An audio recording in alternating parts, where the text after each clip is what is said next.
Nabi Harun alaihissalam adalah kakak kandung Nabi Musa alaihissalam.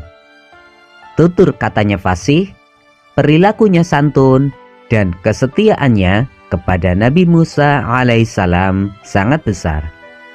Nabi Harun alaihissalam selalu mendampingi Nabi Musa alaihissalam ketika menemui Fir'aun.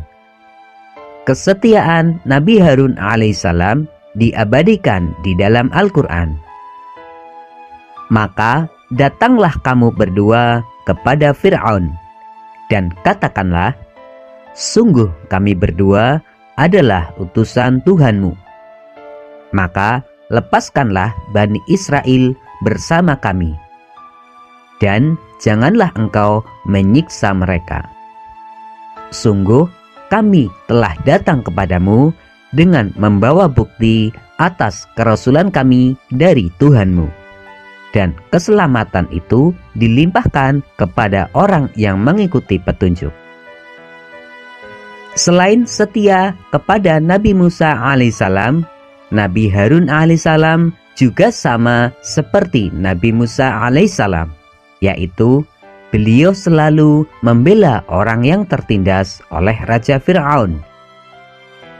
Kaum Bani Israel yang tertindas berhasil mereka selamatkan. Kemudian setelah mereka selamat dari kejaran Raja Fir'aun, Nabi Musa alaihissalam dan Nabi Harun alaihissalam beserta kaum Bani Israel, mereka memulai hidup baru di negeri Palestina.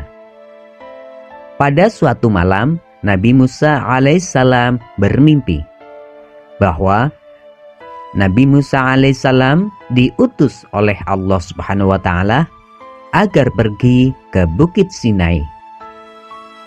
Menjelang kepergiannya, Nabi Musa alaihissalam menyerahkan kepemimpinan Bani Israel kepada Nabi Harun alaihissalam agar mereka tidak tersesat.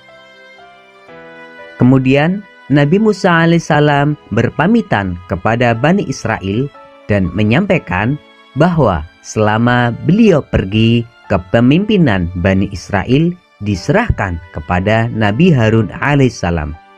Akhirnya Nabi Musa alaihissalam pun pergi untuk menemui Allah Subhanahu wa Ta'ala.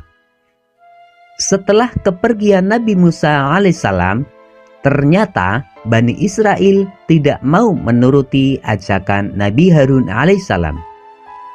Mereka dipengaruhi oleh salah satu dari kaum Bani Israel, yaitu yang bernama Samiri.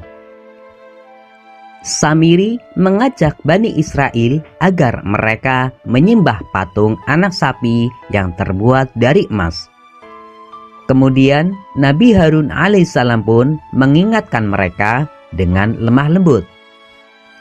Akan tetapi mereka tetap menyembah patung anak sapi tersebut, bahkan mereka mengancam akan membunuh Nabi Harun alaihissalam.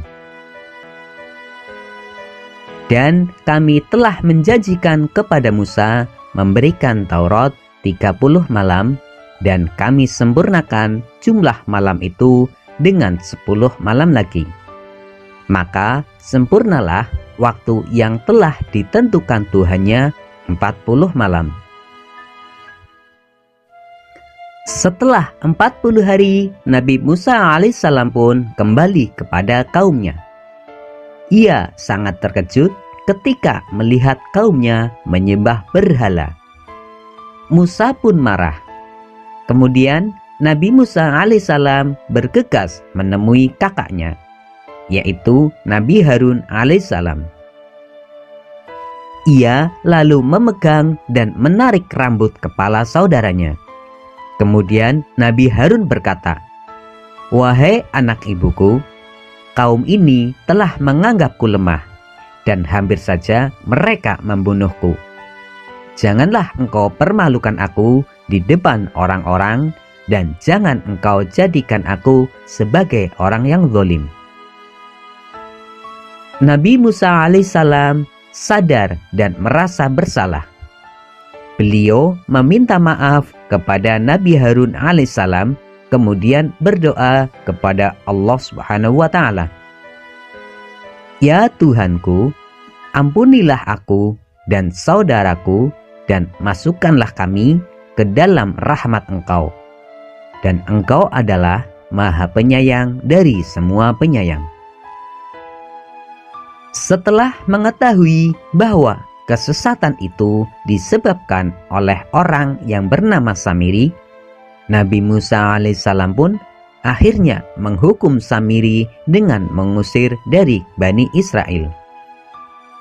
Setelah itu, patung anak sapi itu pun dibakar.